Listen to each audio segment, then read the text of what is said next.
Hey guys, welcome to another episode of Tables, Ladders and Chairs. Another international guest with us today, El Phantasmo. How's it going, man? Good, man. How are you, Athers? Yeah, not too bad. Sat here in a bar currently in Sheffield, in between Southside shows. So yeah, let's get things started. What attracted you to the beautiful sport of professional wrestling?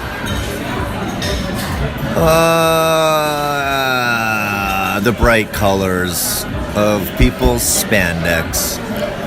No, the thing that I really like about professional wrestling is the atmosphere that the crowd provides.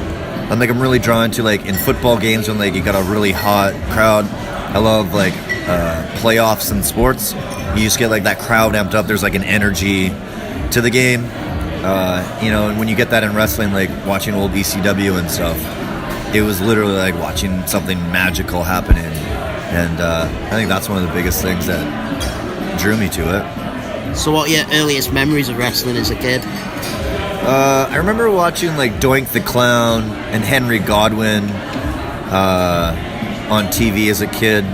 My grandma used to love Johnny B. Bad on WCW, so every time I went to her house, we got to watch WCW on Saturday nights. And you're like, hey, I like watching this stuff too. Grandma's pretty cool. Same with me. I watched WWF back in the day. It was on Sky TV in England, and it was hard to get WCW because it was on a different cable provider type gimmick, but pretty much the same with me. It was my nan and granddad that basically watched it. Yeah, it's the same in Canada. When the Attitude Era was big, you got Raw on TSN Monday nights at 6, and you didn't really get WCW. And then also, my mom didn't let me watch that much wrestling. She knew it was my addiction, so if I was bad, my grounding would be no Raw. And I remember one day I wanted to watch wrestling so bad that I called my friend on the phone and I made him put the phone to the TV so I could listen to it. And it was the episode when Chainsaw Charlie broke out of the box on the stage with Cactus Jack, and I was like, oh my god, I was so upset to be missing him. So yeah, I remember we had WCW Thunder on Thursdays once in a while. I watched some of that, but yeah, I was never a WCW guy. I didn't watch any of the pay-per-views. I was pretty much a WWF kid growing up. So what was the indie scene like in Canada? Did you watch it as a kid? No, I didn't even know about indie wrestling. I had a friend in high school, Artemis Spencer, who did wrestling. We always thought it was pretty cool, but we always thought that we didn't actually believe that he was a wrestler because we were in grade 10. You're how is this kid in wrestling? He's so skinny.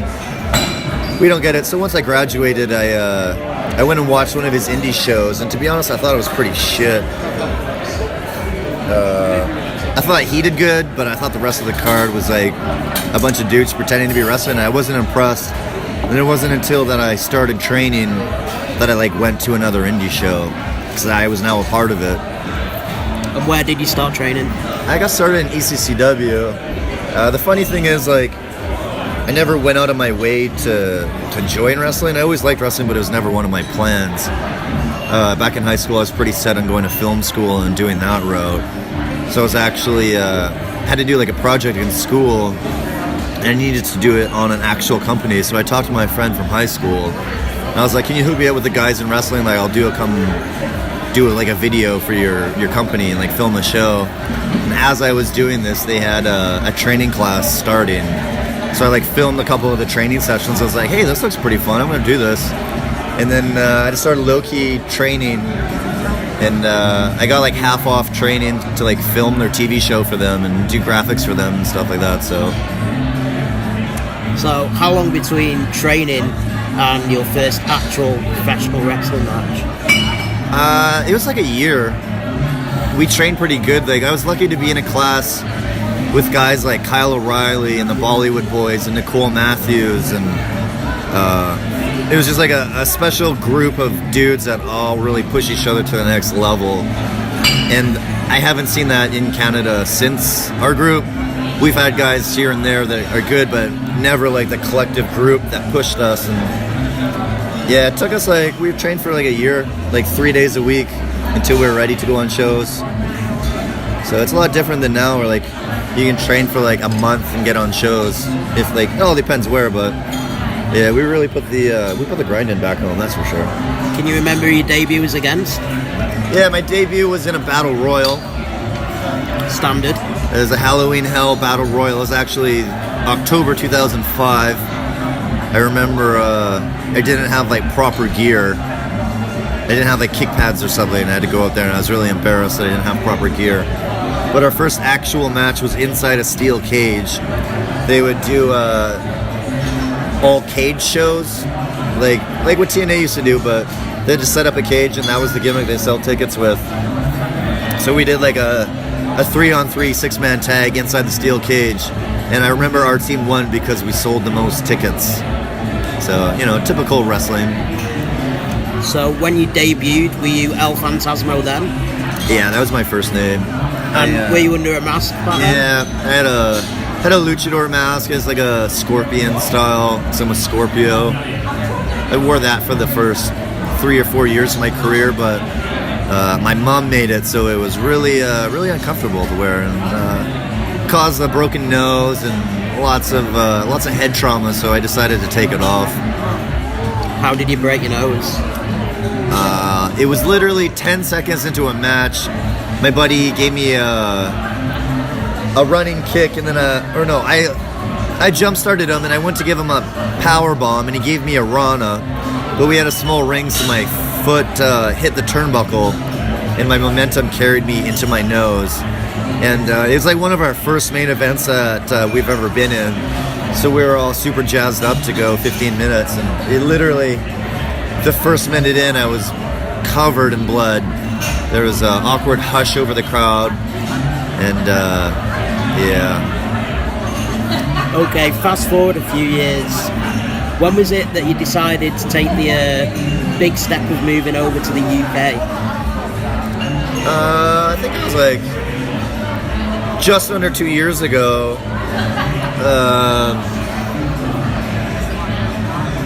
It's kind of like a long story of trying to get into the States a long time ago, getting caught at the border, that door kind of being shut. My day job was editing cartoons. I had a really good contract with Netflix for a few years. So like that was really taking off. Wrestling was just kind of like a part-time thing. What programs did you edit? I made a show called Dino Trucks. I worked on All Hail King Julian, which is like a Madagascar spin-off. I did work on Veggie Tales, Jimmy Neutron. Our studio made Rick and Morty, so I was always watching those animatics. Puss in Boots, all sorts of little random things, lots of little shorts and stuff. So it was really cool. I really liked it, but I just turned 30, and I looked into getting a youth visa because the UK, Canada, and Australia are all part of the Commonwealth, and it was literally do this now or never. If you don't do it, you're going to regret never trying to be a wrestler or stay at this desk job and like have a comfy life in Canada. But now that I'm here, I'm glad I took it. So who was it that you initially trained with when you came over here? So Kyle O'Reilly hooked me up with Travis Banks, who works at Fight Club. So those were my only contacts in the UK.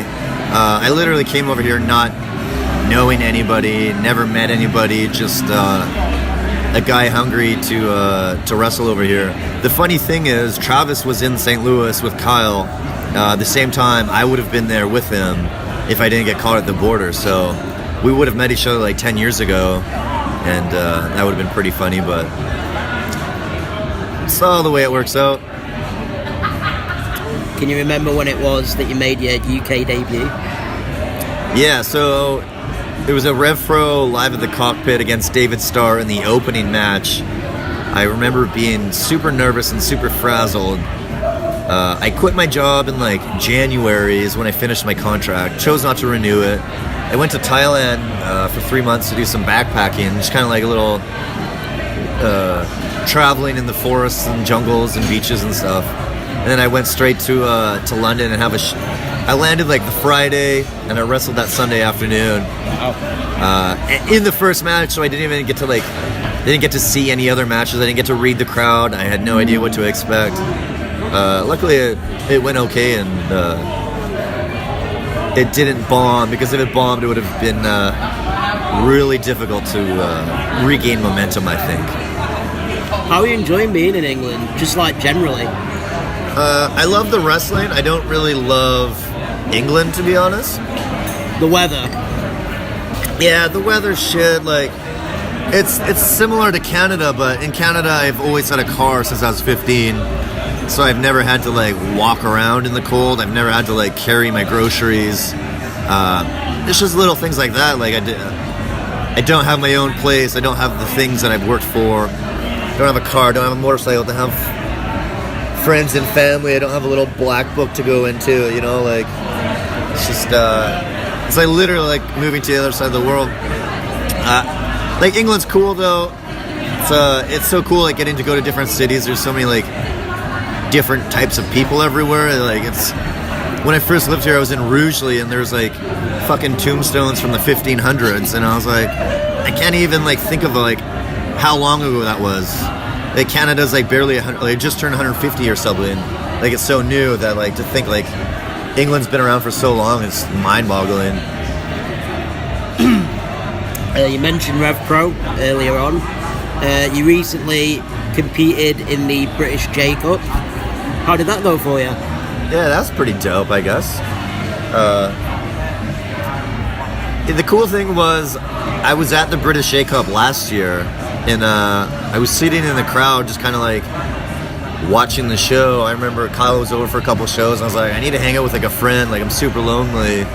Just want to tag along, like watch him compete in the J Cup, and like I remember Jishin Thunder Liger was there and like actually marking out and like taking pictures on my phone, and like I don't really get starstruck with people like that, but I was like, damn, that's so cool. And then flash forward a year later, like I get to wrestle Liger, and then I ended up beat him, and then I get to wrestle Bandito, who was in the finals of Bola, and then I get to wrestle with Kushida and Rocky Romero and Rich Swann, who's on Impact, and like it's just a whirlwind of a weekend. And you know, I think when I look back on my career, that's going to be like the starting point for a lot of big things to come. Will be that weekend of winning the J Cup. Speaking of RevPro, speaking of Japanese wrestlers, well, based in Japan anyway, you had a few really notable matches with Will Ospreay in 2018. How do you feel them matches went personally for you? Will's definitely one of the best wrestlers in the world, and I think when his career's over, he's going to be regarded as one of the best of all time. The dude is an actual wizard in the ring. He's so strong, he's so fluid, he's so athletic, he's so flippy, like he can do everything. I remember the first time we wrestled was at York Hall. I got to the venue late. We didn't get to go in the ring, like just went out there and wrestled. I was super nervous. He beat the shit out of me, gave me 2 black eyes. I was like, fuck. Our match at Defiant, it was a lot more comfortable, relaxed, confident. I think we teared it up even more than we did at York Hall. So, you know, now that you find your chemistry, you're like, okay, he's not so intimidating. I still think we got a lot of crazy matches in our future. And he's one that I hope heals fast and gets back in it. You touched on Defiant. Your debut at Defiant was a pretty last-minute gig. I think you replaced... Matt Riddle. Was it Matt Riddle? Yeah. You replaced Matt Riddle in their Ringmaster tournament. And since then, you've been pretty much a regular for them. How do you feel that you're fitting in at Defiant Wrestling? Yeah, it's dope. It's really easy because the fans love me for some reason. It'd be a lot harder if you came in and they didn't really care, but I was really lucky to replace Riddle, and I made it to the finals, and I think that like that show, and everyone's like, oh shit, who's this guy out of nowhere? And I've been there, and I've had good matches since, you know. I think Defiant's cool. They got like really good production values. They've got the internet presence.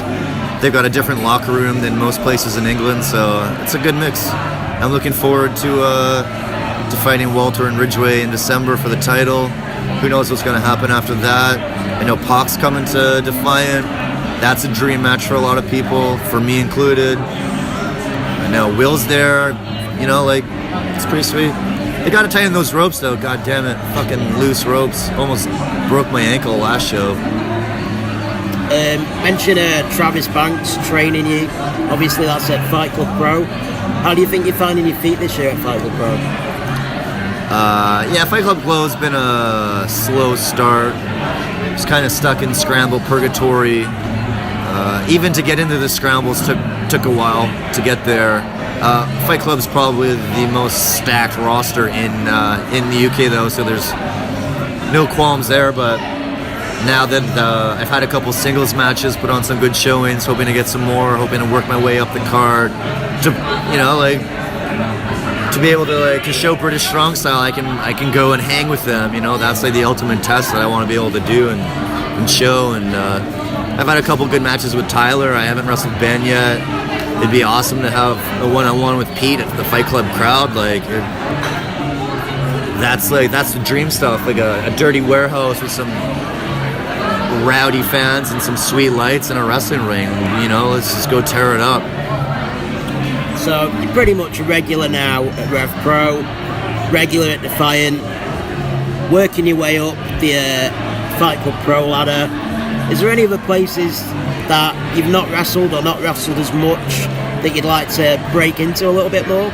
OTT for sure. I did 2 matches there. Thought they went pretty good. I feel OTT has the best ring in the UK. I think it looks dope. They've got tight ropes. It sounds awesome. I haven't even scratched the surface of what I want to do at OTT. ICW would be a cool bucket list. I know those guys are crazy. Me and Jody Fleisch at ICW, oh man, that's a dream match for me. Progress is another big one that I've had dipped my toes in, but haven't fully jumped in yet. WXW one over in Germany, I'd love to go do one of their tournaments. There's just so many good places to wrestle over here that I literally couldn't imagine being anywhere else or doing this anywhere else but the UK. Want to finish things off with a word association game. Okay. I'm going to throw a name out there and just say the first thing that comes into your head. Doesn't have to be one word, it can be a sentence. Get the censor button ready, god damn it. Okay, Chuck Mambo. Yeah, baby. Travis Banks. Terminator. T2. Chris Brooks. Squid Boy, but one of the smartest minds in wrestling right now. Damian Dunn. One of the best gimmicks in wrestling right now. And a hell of a head on him. He's got a good head of lettuce. Robbie Epps. Definitely the most athletic dude on the UK. We fucking played horse at Sheffield today and did a bunch of flips and rope walking and handstands and nip-ups. And, that dude could take over the world. Will Ospreay. Best in the world. Walter. Walter Fears LP. Martin Zaki. He's the Fight Club Don. Trent Seven. He is an absolute Don inside of the ring and out. So much love and respect for Ben. RevPro. Home. Defiant. Big ass ring. Fight Club Pro. Fight train win, baby. Last one. El Phantasmo. Head banger. Fucking idiot, I don't know. Where do you see yourself in 3 or 4 years' time? Hopefully still being able to walk. That's a good idea to have. I don't know, man. Everybody's going to WWE right now. That's not really my goal. I want to do the indies. I want to go to New Japan. I want to make a name for myself in the wrestling business before I go into a performance center with hundreds of other people, you know? Like, I've got some skills in the ring that I want to be able to show off and exploit, and right now the indie place is the best place to do it. You know, hopefully not live in Wolverhampton. That'd be good, you know. It's a good little chapter in the autobiography of life, but I don't know how much longer I can stay there. You know, just living somewhere cool, being one of the top guys in the wrestling world. That's the goal, I guess. Whether that's going to take 1 year, 2 years, 3 years, 5 years. This is what I'm dedicated now. This is what I'm doing. This is who I am. This is what I've put off for the last 10 years of my life. And now I've got some time to make up. So sweet. Well, ELP, thank you very much for your time, and all the best for the future, man. No worries, Athers. I love you, man. It's good times.